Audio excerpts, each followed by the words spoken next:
Hi, I'm Richard Cleveland from Earth School. I'm standing in front of a patch of what I consider to be one of our best cordage or rope plants that we have here in North America. This is a great patch of dogbane.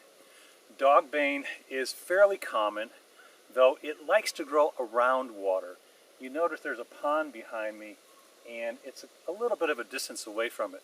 But you'll find it in drainage ditches on the sides of the road, and where you find it, you find a lot of it. But you usually don't see it everywhere.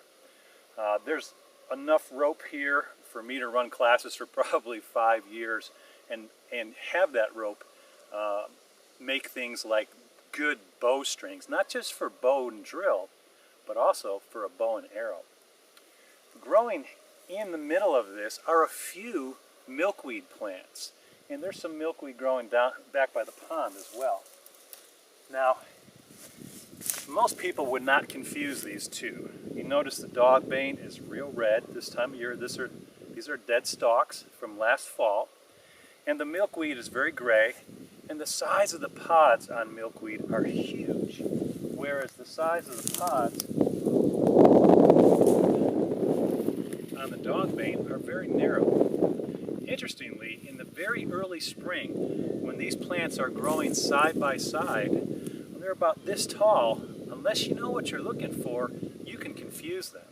And why is that important? Since they're both cordage plants or rope plants, and that's because the milkweed is a wild edible and the dogbane is toxic. So understanding those differences is really important. Dogbane grows by sideways runners mostly, so this patch will continually get larger and larger and larger. And once again, all of these stalks here are all stalks from last fall. They're dead.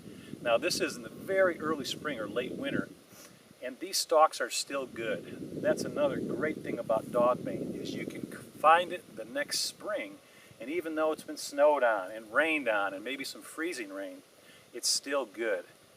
I know you can't see this, but as I'm looking through here, I'm seeing all of these praying mantis egg casings as well. Maybe we'll get a close-up picture of that in the video and a little bit of underlying text on there.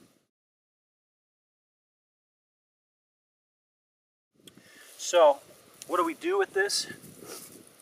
Well, for now, we're going to collect this because the farmer is going to actually move some livestock in here, and I want to make sure I get my hands on this. I have permission to collect all this, and this will store just about indefinitely as long as I keep it dry.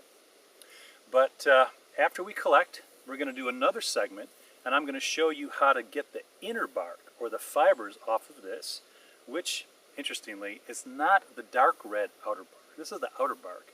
The inner bark is much lighter. So I'm going to show you how to remove those fibers. This is a pretty good sized hank of fibers from a single stalk. Okay? And when we buff these up and we're ready to make a rope, we're going to turn those fibers into these fibers. Now this, of course, I can add on to indefinitely, as I'll explain in further video. So once again, I'm going to show you how to take this plant, extract the fibers,